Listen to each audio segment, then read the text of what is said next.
निहारिका, आपकी भाभी जी और आपकी भाभी जी एक बार फिर से निकल गई है मैदान में आज का मुद्दा लेकर। और अभी सबसे बड़ा मुद्दा है कि ऑर्डर में कैसे आएगा लॉ एंड ऑर्डर। और सबसे बड़ा सवाल है कि बिहार में जिस तरह से लगातार ऐसी मतलब आपराधिक घटनाएं घट रही है जिस पर विश्वास नहीं हो रहा है कि एक हॉस्पिटल में, इतने बड़े हॉस्पिटल में दिन दहाड़े एक अपराधी घुस के जो है गोली मार के चला जाता है।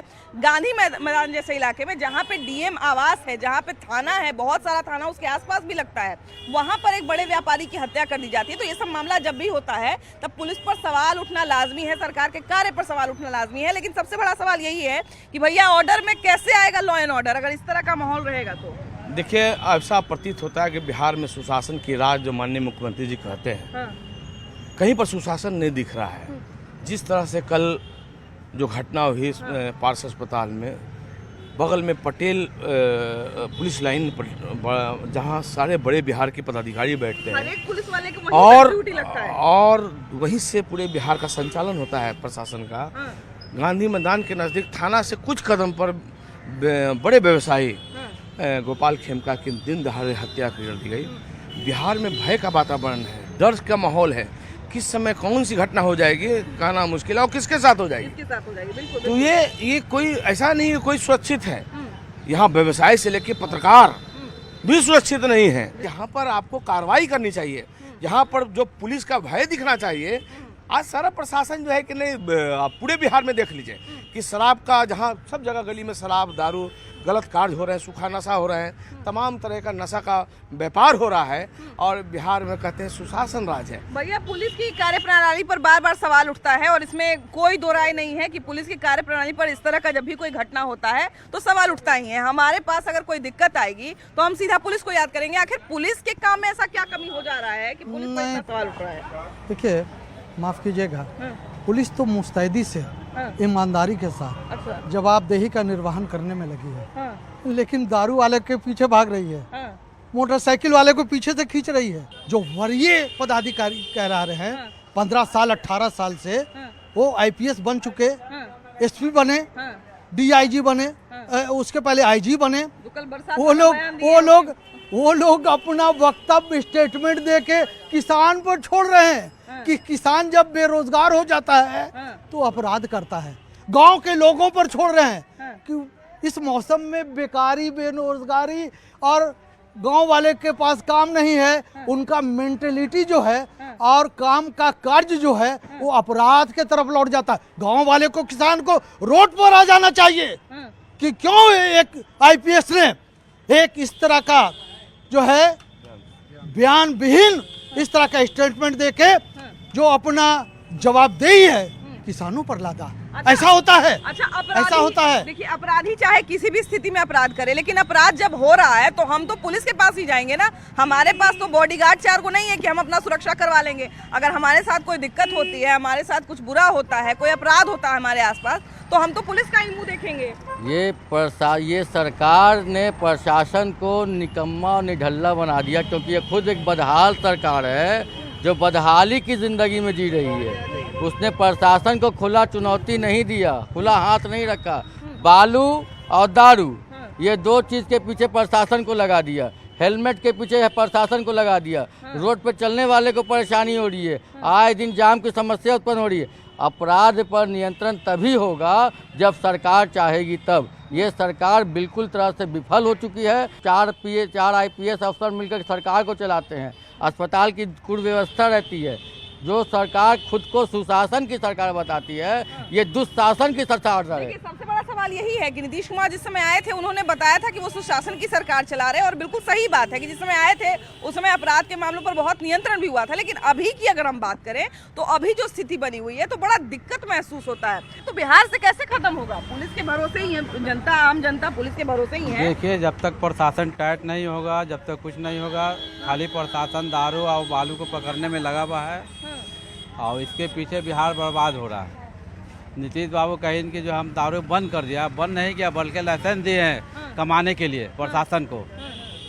और जो है हर तरफ देखिए बच्चा आज जो है कि 10-12 साल का बच्चा जो है दारू बेच रहा है और जेल जा रहा है। वो क्या करेगा? कल आके बड़का क्रिमिनल बनेगा। उसको क्रिमिनल बनने का लाइसेंस दे रहे हैं। अच्छा तो देखिए, हम तो ये मानते हैं कि चलिए शराबबंदी भी बढ़िया हुआ, शराब पीने वाले को या अगर बेचने वाले को पुलिस पकड़ रही है तो ये भी अच्छी बात है, लेकिन केवल वही काम तो नहीं है, वो भी काम है पुलिस का, लेकिन केवल वही काम तो नहीं है। पहले हम लोग जब छोटे थे सुना करते थे कि जहानाबाद नस्कलाइट का बेल्ट है, जमुई नस्कलाइट है, लेकिन आज तो हम ये महसूस करते हैं कि पटना से बड़ा नस्कलाइट कोई बेल्ट नहीं है। जो अभी घर से निकले हैं, लौट के जाएंगे कि नहीं जाएंगे, कहाँ मार दिया जाएगा, कहाँ गिरा दिया जाएगा, बिना हेलमेट के अगर चले जाए रोड पर, प्रशासन इस तरह बिहेव करते लगता है हम मर्डर करके आए हैं। हेलमेट नहीं है तो ये नहीं है वो नहीं, कुछ तरह उनको पैसा चाहिए। बिहार को एक खुशखबरी मिली, खुशखबरी दी है माननीय नीतीश कुमार ने, यहाँ के मुख्यमंत्री ने। उन्होंने कहा कि 125 यूनिट बिजली जो है फ्री कर दी गई है। उसके अलावा 1,67,000 सौर ऊर्जा संयंत्र जो होता है वो भी लगाने की बात की गई है। और पिछले 3 महीने का हम रिकॉर्ड देखें तो लगभग 430 यानी कि 50,000 करोड़ तक की योजनाओं की सौगात बिहार को मिल चुकी है। तो ऐसे में एक सवाल तो ये भी बनता है कि जैसे ही ये सारी योजनाओं की शुरुआत नीतीश कुमार कर रहे हैं तो एक तरफ से सरकार की थोड़ी बहुत तारीफ तो हो ही जाती है, लेकिन दूसरी तरफ विपक्ष जो तमाम तरह की तैयारी कर रहा है, तो विपक्ष में किस प्रकार का असर पड़ेगा, विपक्ष की कितनी टेंशन बढ़ेगी, इन सब चीजों पे भी हम चर्चा करने वाले हैं। और शुरुआत यहीं से करते हैं। सबसे पहले तो ये जो खुशखबरी है तो सुबह सुबह आप लोग देख ही लिए होंगे, है ना, कि 125 यूनिट बिजली जो है वो फ्री कर दी गई है। हाँ, बिहार सरकार की। हाँ, बिहार सरकार की तरफ से। अब ये बताइए कि बिहार सरकार ने जो है अब एक ये जो खुशखबरी दी है तो इससे क्या लगता है कि लोगों को कितना फायदा होगा, और जो विपक्ष इतनी तैयारी कर रहा है तो उनपे क्या असर पड़ेगा? देखिए, ये तो बहुत खुशी की बात है, जो दिए हैं गरीब के लिए तो कम से कम राहत की बात है ये। लेकिन हम लोग व्यावसायिक वर्ग से आते हैं तो हम लोग को भी चाहेंगे कि कुछ सरकार जो भी व्यवसाय करे उन लोगों को भी कुछ राहत मिले, थोड़ा आप लोगों को भी रियायत बिल्कुल दिया जाए, है ना? ये जी। अच्छा, लगातार बहुत सारी योजनाओं की शुरुआत नीतीश कुमार कर रहे हैं, योजनाएं दे रहे हैं। लगभग हम तो इधर के 3 महीने का रिकॉर्ड बता रहे हैं कि 50,000 करोड़ लगभग की योजनाओं का जो है वो सौगात मिल गया बिहार को।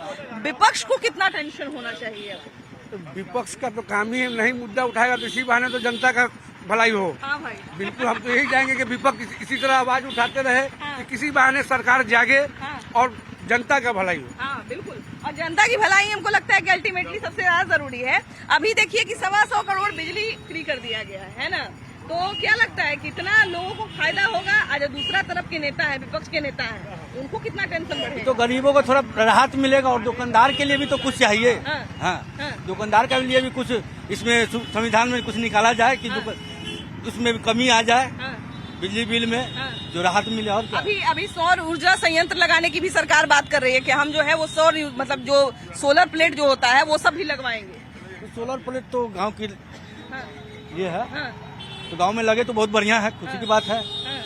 अभी तो देखिए कि बहुत सारा ऐसा राज्य है जहाँ पे गांव शहर दोनों जगह पे लग रहा है, अपना बिजली खुद ही लोग अपने काम पर बिजली खुद ही निकाल ले रहे हैं। हाँ, है कि नहीं? सही बात है। इन सब चीजों से फायदा तो होना चाहिए। हाँ। हमको तो लगता है कि फ्री बिजली से ज्यादा अच्छा ये रहता है कि आप ये जो सोलर प्लेट वाली जो बात है, सोलर संयंत्र वाली जो बात है, ये ज्यादा खुशखबरी की बात है। अच्छा ये बताइए भैया कि विपक्ष भी तो बैठा हुआ नहीं है, विपक्ष भी पूरा तैयारी कर रहा है कि हम भी कुछ करते रहे, हम भी कुछ जो है वादा करते रहे, तो विपक्ष का कितना टेंशन बढ़ना चाहिए इससे? विपक्ष का टेंशन क्या बढ़ेगा इसमें? जो विपक्ष बोलेगा उससे नीतीश कुमार जो है वो काम करेंगे। जो बोलेगा वही करेगा, लेकिन काम तो जनता का हो रहा है। हाँ, जनता का काम हो रहा है। वोट जनता से लिया जाता है। वोट जनता से लिया जाता है। जनता जब वोट देने जाएगी तो किसका टेंशन बढ़ाएगी? नीतीश कुमार का कि तेजस्वी यादव का? तेजस्वी यादव का। तेजस्वी यादव का टेंशन बढ़ाएगी। तो अब तेजस्वी यादव को क्या तैयारी करना चाहिए विपक्ष को? अब जो है नीतीश को तैयारी करना चाहिए, जैसे कि अभी 125 यूनिट बिजली फ्री हुआ है, तो मान लीजिए बिजनेसमैन को नहीं दिया जाए, जो घर का जो है उसमें भी जो जिसका 300 यूनिट बिजली उठता है उसमें 125 यूनिट बात किया जाए, तो उसमें भी कुछ तब कुछ रियायत मिलेगा हम लोग को भी। तो अब तेजस्वी यादव को थोड़ा एक कदम आगे बढ़ के बात करना चाहिए। हाँ, यह कदम आगे बढ़ के करना चाहिए। क्या कह रहे थे भैया? जैसे कि क्या ये कह रहे हैं कि नहीं जाए 125 यूनिट बिजली जो है वो फ्री कर दिया गया है बहुत सारे परिवारों को। उसके अलावा जो है 400 को बढ़ा के 1100 कर दिया गया। पेंशन को लेके विधवा पेंशन था या वृद्धा पेंशन था, उसके अलावा जो है बहुत सारी चीजें कर दी गई हैं। लगातार नीतीश कुमार जो है वो कुछ न कुछ घोषणा ही कर रहे हैं। तो विपक्ष में कितना टेंशन बढ़ना चाहिए? विपक्ष में टेंशन बढ़ने की कोई संभावना ही नहीं, क्योंकि विपक्ष की सरकार आनी नहीं है। विपक्ष की सरकार आई, कितने भी 2500 अलाउंस कर दे, कितनों कर दे, वो तो आनी है नहीं।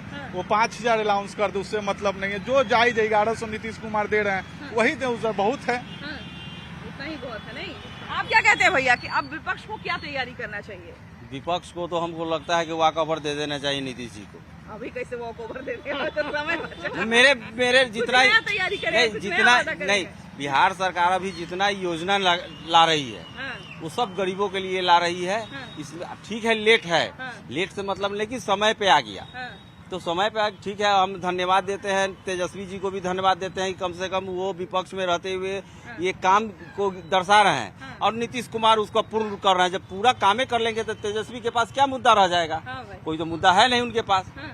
तो फिर तो वही बोल रहे हैं ना कि 2025 में नीतीश कुमार ही पुनः आ रहे हैं। कुछ महिलाएं हैं, जरा इनसे बात करते हैं, कितना इनका बिजली उठता है और इनको फायदा मिलेगा कि नहीं? ना अब वही पता ना, बिजली बिल 1214 1214 हो ना, तो अब तो 125 यूनिट तक बिजली फ्री कर देवल। तो मान लीजिए फ्री अगर बिजली हो जी तो कैसा लगता है? नीतीश कुमार बिजली फ्री कर देवल, अच्छा लगता अच्छा लगेगा। अच्छा देखिए कि अभी जो है हम लोग बिजली बिल पे बात कर रहे थे और पता चला अभी एक भैया बगल से पता है कि कहीं पे मिठाई बट रही है क्योंकि बिजली फ्री कर दी गई है। तो जरा चलिए हम लोग वहाँ भी चलते हैं और वहाँ पे भी बतियाते हैं। ये लड्डू क्यों बांटा जा रहा है यहाँ पर इतना सारा? बिहार के माननीय मुख्यमंत्री विकास पुरुष नीतीश कुमार जी ने बिहार में 125 यूनिट बिजली फ्री आम जनता को 1 अगस्त से कर दिया है। इससे पहले वृद्धावस्था पेंशन भी 1100 किया है। तमाम सौगात जो बिहार की जनता को दी है, इस खुशी में हम लोग लड्डू बांट रहे हैं। खुशी की लहर जनता में है। अच्छा एक बात बताइए, आप लोग तो यहाँ पे लड्डू खा रहे हैं लेकिन बहुत सारे आपके भी यहाँ पर मित्र होंगे या आपके आसपास के भी लोग होंगे जो दूसरे तरफ से होंगे, तो उनमें तो थोड़ा सा टेंशन भी बढ़ा होगा ये सब चीजों से। देखिए, लोकतंत्र में डिमांड करना विपक्ष का कर्तव्य है, अच्छे डिमांड को सत्ता पक्ष को मानना कर्तव्य है। अगर उनको टेंशन हो रहा है तो ये लोकतंत्र की खूबसूरती है। कोई नया मुद्दा लेके फिर मैदान में आएंगे। मोतिहारी की जनसभा से प्रधानमंत्री ने हुंकार भरा और ये दावा किया कि 2025 उनका है। सबसे बड़ा सवाल ये है कि 2025 के लिए तैयारी तो भैया सब कर रहे हैं। बिहार में ऐसा कोई गठबंधन नहीं है, ऐसा कोई नेता नहीं है, ऐसा कोई दल नहीं है जो 2025 के लिए तैयारी नहीं कर रहा है। ऐसे में प्रधानमंत्री नरेंद्र मोदी के दावे में कितना दम है और उनके दावे में कितनी सच्चाई है और ये दावा वो क्यों कर रहे हैं, ये सारा बात जानने के लिए हम आए और इस पर चर्चा करने हम आए हैं। और शुरुआत यहीं से करते हैं। भैया, इस दावे में कितना दम है कि 2025 जो है वो प्रधानमंत्री नरेंद्र मोदी ने कहा कि एनडीए का है? एकदम सत्य, हमारे यशस्वी प्रधानमंत्री जो कर रहे हैं 100% सही है। 2025 फिर से नीतीश, फिर से एनडीए सरकार निश्चित तौर पे बनेगी। 100% सही है। अच्छा ये बताइए कि कल से जो है वो लगातार विपक्ष भी काफी हमलावर है कि जब भी आते हैं नरेंद्र मोदी तो बहुत सारा झूठा वादा करके चले जाते हैं। नरेंद्र मोदी जी झूठा वादा नहीं करते हैं। आप देख रही हैं कि जब से वो आ रहे हैं, जब से गठबंधन की सरकार है, माने विकास की गंगा बह रही है। आप पटना का स्थिति देखिए, आरा का देखिए, सब जगह देखिए ना, विकास की गंगा धरातल पे बह रही है। और देश के यशस्वी प्रधानमंत्री हमारे नरेंद्र मोदी जी और बिहार के विकास पुरुष मुख्यमंत्री नीतीश कुमार जी के नेतृत्व में विकास की गंगा बह रही है। सब जगह विकास। अच्छा ये जो अभी का हमको लगता है कि एक महीना जो है वो महिलाओं के लिए बहुत सारी खुशखबरी लेकर आया। खुशखबरी इस परिदृश्य में कि 35% आरक्षण की जो व्यवस्था थी वो कर दी गई नौकरियों में और डोमिसाइल भी महिलाओं के लिए कर दिया गया।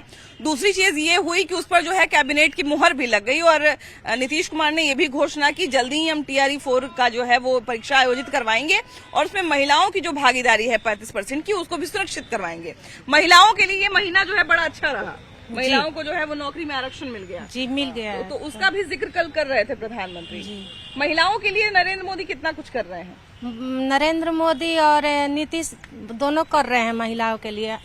नरेंद्र मोदी जी तो करबे किए हैं, प्लस में नीतीश बाबू बहुत अच्छा काम किए हैं। अच्छा अभी देखिए कि 3-4 दिनों से जो है वो आरजेडी की तरफ से बार बार ये हमला किया जा रहा है कि जो हम कहते हैं वही कर देते हैं। देखिए अब जो मैट्रिक फेल हो, 10वां फेल हो, कुछ भी बोले तो क्या कहा जाएगा?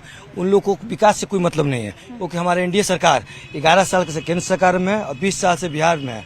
ये जो विकास की धारा इन लोग बहा रहे हैं, हम लोग सरकार एनडीए सरकार, इन लोग को ये नहीं दिख सकता। नहीं दिखेगा तो ये लोग क्या कहेगा? क्योंकि अपना बात कुछ भी कर सकता है। जो अब राम नाम आम खाता है ये लिखना है वो नहीं जानते हैं तो क्या इनको विकास के बारे में लिखेंगे? कुछ भी बोलते रहते हैं। ये हमारा सरकार का एनडीए का एजेंडा है और विकास हमारे सबसे बड़ा सर्वोपरि है, उसी पे हमारी सरकार चल रहा है और विकास सर्वप्रथम है। और इनको लोगों का सिर्फ आदत ये जंगल राज के उत्पन्न करना है। महागठबंधन के लोग उसी पे ये बोल सकते हैं, विकास पे ये नहीं बोल सकते। इस जंगल राज की उत्पत्ति हो रही है। इनके बाबा भी जो हैं लालू जी चारा बाबा हैं, जो चारा घोटाला कर गए, गाय माता को इन्होंने छोड़ा तो और किसको ये छोड़ेंगे? उसी पर अंदाजा लगा लीजिए कि किसी हद तक ये जा सकते हैं, बोल सकते हैं। अच्छा, यहाँ पे एनडीए की अगर हम बात करें तो उन्होंने कहा कि एनडीए के लिए है, ये 2025 जो है एनडीए के लिए है। ऐसे में है कि जब भी हम बात करते हैं कि विकास हो रहा है, बिल्कुल सारी बातें सच है, लेकिन क्राइम को लेके अभी भी घेराबंदी शुरू हो जाती है। देखिए, हम लोग तो एनडीए के समर्थक हैं, लेकिन कहीं ना कहीं हम लोग भी मानते हैं कि हमारे आदरणीय मुख्यमंत्री नीतीश कुमार को कुछ स्ट्रिक्ट एक्शन लेना पड़ेगा। चर्चा होती है पूरे देश भर में योगी मॉडल का, अगर बिहार में वो लागू करना पड़ेगा। अगर जब तक वो नहीं आएगा तो अपराधी में खौफ नहीं आएगा, और अपराधियों में खौफ लाने के लिए योगी मॉडल, इनकाउंटर का सारा चीज हम अपने मुख्यमंत्री से मांग करते हैं कि वो बिहार में लाएं, ताकि अपराधियों में डर बने और जो क्राइम का रेट ग्राफ है वो उसमें कमी है। क्योंकि ऐसा लेकिन एक चीज भी ये बताएंगे भैया कि जैसे मान लीजिए आप एनकाउंटर का नाम ले रहे हैं, बिहार एक हमको लगता है कि शायद एकमात्र ऐसा राज्य है जहाँ पे एनकाउंटर भी होता है तो लोग उसका जाति देखते हैं कि फलाना जाति का था इसलिए एनकाउंटर। ये हर जगह है, योगी जी से भी सवाल किया गया, लेकिन आज यूपी का ये हाल है कि पहले बोला जाता था कि यूपी में दंगा होता है, क्राइम होता है, लेकिन आज आप देखिए यूपी कहाँ है। और वहाँ के अपराधी खौफ से जाके दिल्ली एनसीआर में जाके बोलते हैं कि मैं यूपी में यहाँ पे मेरे ऊपर केस से मुझे गिरफ्तार कर लीजिए, नहीं तो योगी की पुलिस इनकाउंटर कर देगी। तो वो डर बनाना पड़ेगा। बार बार घेराबंदी राजद की तरफ से होती है कि कुछ करते नहीं है, खाली आके वादा करते हैं। वादा अगर करते हैं तो अभी लोकसभा चुनाव हुआ था हाल ही में, तो जनता उनको क्यों लाती? जनता भी देख रही है कि कौन क्या करता है क्या नहीं करता है। और जनता ने लालू जी का भी शासन देखा है, जैसे जी के पिताश्री का शासन देखा है, कैसे क्या घोटाला हुआ, कितना सारा चीज हुआ। जंगलराज की एक सीमा थी, आदमी घर से नहीं निकलता था। तो बहुत सी चीजें जो सारी चीजें मिला के चल रही है प्रशासन। और विपक्ष का काम है अपना आवाज उठाना, विपक्ष आवाज उठाएगी और जनता देख रही है कि क्या वादा कर रहे हैं नहीं पूरा कर रहे हैं। जनता देख रही है तभी तो जनता साथ है। अब जानते हैं आजकल मोबाइल खोलते हैं तो मोबाइल में वीडियो से ज्यादा, रील से ज्यादा जानते हैं चुनावी पार्टी का विज्ञापन दिखता है। मैंने हमेशा किसी न किसी नेता का कोई न कोई पोस्ट, चाहे रील्स, चाहे कोई न कोई बात ऐसा वायरल होते रहता है, चाहे किसी पार्टी का कोई चीज वायरल होते रहता है, कोई पार्टी का चीज देखने को मिल जाता है। तो हम सोचते हैं ना कि इतना सारा जो आजकल सोशल मीडिया पे नेता लोग ध्यान देते हैं, तो इस सोशल मीडिया विज्ञापन का मतदाता पर असर पड़ता है कि नहीं पड़ता है? क्या है कि ज्यादातर चीज जो है मतदाता को इम्प्रेस करने के लिए, मतदाता पर प्रभाव डालने के लिए किया जाता है। तो आज हम वही बतियाने के लिए जरा लोगों से आए हैं और उनसे यही बतियाने जा रहे हैं। भैया, आजकल देखते हैं हम लोग कि सोशल मीडिया विज्ञापन पर बहुत, मतलब कोई भी राजनीतिक पार्टी हो चाहे कोई भी नेता हो, बहुत ध्यान देते हैं। तो इसका मतदाता पर कितना प्रभाव पड़ता है? देखिए, हम लोग बिजनेसमैन हैं और बिजनेसमैन में वो कहावत है कि जो दिखेगा वही बिकेगा। बस ठीक उसी प्रकार सोशल मीडिया साइड है कि हम जनप्रतिनिधि लोग हो गए, चाहे युवा नेता हो गए, चाहे जो सामाजिक कार्यकर्ता है, जो लोग भी है सोशल मीडिया साइट से जुड़े हुए हैं, वो अपना जमीनी स्तर से ऊपर उठकर सोशल मीडिया साइट पर जो दिखाएंगे वो जनता देखेंगे। और इसका सबसे बड़ा एक श्रेय ये भी है कि इससे होता ही है कि जनता जो हम जमीनी से जिस जरूरत में नहीं मिल पाते हैं, अगर उनके माध्यम से हम सोशल मीडिया साइट से जुड़े हुए हैं तो हम उनका पोस्ट देख लेते हैं, समझ लेते हैं कि फलाना आज ये काम किया तो चिलाना आज यहाँ किया। तो कहीं न कहीं एक बेहतर उदाहरण है सोशल मीडिया जो साइट, जो प्लेटफॉर्म है, एक अच्छा एक युवा उभरता के लिए या फिर जो भी जनप्रतिनिधि लोग हैं उन लोग सभी के लिए एक अच्छा प्लेटफॉर्म है। लेकिन इसका कहीं न कहीं एक क्या बोले, एक डिमेरिट भी है कि कहीं न कहीं सोशल मीडिया साइट पे गलत पोस्ट डाल देते हैं या गलत जानकारी दे देते हैं और कुछ क्षण में वायरल हो जाता है। किसी अभी तो ये भी है कि मान लीजिए अपना जो राइवलरी है जिससे चल रहा है, जिससे कहा जाए प्रतिस्पर्धा चल रहा है, तो उसको बदनाम करने का भी अच्छा एक वो है। हाँ बिल्कुल, इसमें कोई दो राय नहीं है कि सोशल मीडिया साइट का अगर उपयोग अगर लाभदायक भी है तो इसका दुरुपयोग भी किया जा रहा है। अच्छा भैया, पहले हम लोग देखते थे कि कोई पार्टी जो है वो अपना प्रचार उचार पर खूब ध्यान देती थी, अपना बैनर पोस्टर लगवाती थी। आजकल देखिएगा कि बैनर पोस्टर भले तनी कम दिखे, लेकिन मोबाइल पर विज्ञापन टाइट रहता है। जी, ये तो है, सोशल मीडिया के आने से इसका अच्छा प्रभाव भी है और दुष्प्रभाव भी है। आज बहुत ऐसा देखने को मिलता है कि अफवाह फैलाया जाता है, गलत जानकारी दिया जाता है, मतलब इसका प्रभाव भी है, दुष्प्रभाव भी है। और प्रचार प्रसार की जहाँ तक बात है, सरकार भी इसका उपयोग अच्छे कामों के लिए भी करती है। लेकिन अभी सरकार का आप उदाहरण दिए, वो छोटा सा उदाहरण हम भी दे देते हैं। पहले आदमी सफर के जो है सप्ताह में एक दिन ब्लॉक जाता था, गांव देहात का आदमी, क्या नया योजना चल रहा है, क्या सरकार कर रहा है, क्या कमी हुआ है, क्या बेसी हुआ है, सब जो है वो ध्यान देता था।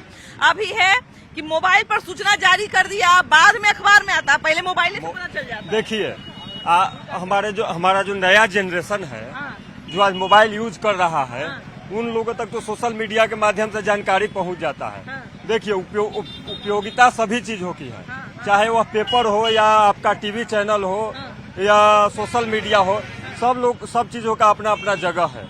पेपर है कि हमारे बड़े बुजुर्ग जो लोग मोबाइल नहीं चला पाते हैं किसी कारण से या नहीं है उनके पास, तो उनके पास सूचना पेपर के माध्यम से पहुंचता है। सोशल मीडिया युवा ज्यादा यूज इस समय करने लगे हैं, तो उनके पास सोशल मीडिया के माध्यम से जानकारी मिल जाता है। लेकिन इसमें एक चीज और है, पहले के दौर में जब आज जो आपका टीवी चैनल है या अखबार है, ये महंगा चीज है। समझिए कि कोई चीज न्यूज निकलवाने के लिए इसमें पैसा बहुत ज्यादा खर्च होता है, या वो ऐसा ही न्यूज निकालता है जो बहुत जरूरी हो। लेकिन सोशल मीडिया के आने से आज कोई भी दुर्घटना होता है या किसी के साथ अत्याचार हो रहा है, किसी के साथ कुछ भी हो रहा है, तो सोशल मीडिया एक माध्यम हो गया है कि आम जनता इसके माध्यम से अपनी आवाज को सरकार तक या कहीं भी पहुंचा सकती है। तो इसका फायदा भी है और दुष्प्रभाव भी है।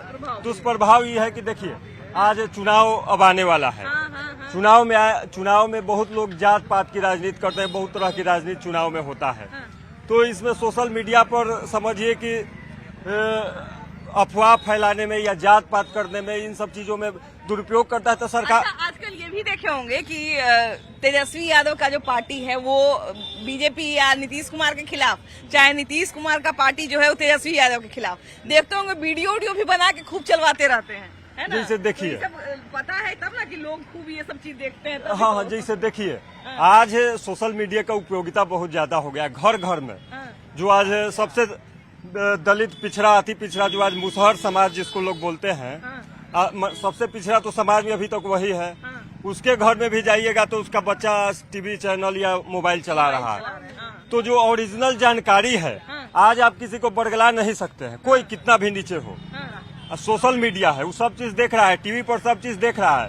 पहले क्या होता था, राजनीति होता था, लालू जी की बात करते हैं, हम लोग किसी पार्टी के पक्षधर नहीं है, किसी को अल बल सिखा देते कि ये मतलब जात पात इतना न ज्यादा था न। अब लोग धीरे धीरे शिक्षित हो रहा है। तो देखिए कि सोशल मीडिया जो है बिल्कुल सबके मन पर प्रभाव डालता ही है, और नहीं डाल रहा ये तो हो नहीं सकता, क्योंकि इस कोड को क्रैक कर लिया हमारे पॉलिटिकल पार्टी और तमाम नेताओं ने, तभी इतना डिजिटल टीम पर और अपना जो डिजिटल अपीयरेंस है उस पर इतना ध्यान दे रहे हैं, सोशल मीडिया पर इतना ध्यान दे रहे हैं। बाकी आपकी क्या राय है, सोशल मीडिया कितना प्रभाव डालता है मतदाताओं पर, ये जरूर आप बताइएगा। चुनावी जो प्रचार आता है, चुनावी जो विज्ञापन आता है, उसका मतदाता के मन पर कितना प्रभाव पड़ता है, जरूर बताइएगा। वीडियो जर्नलिस्ट गौतम के साथ आपकी भाभी जी, बाय बाय।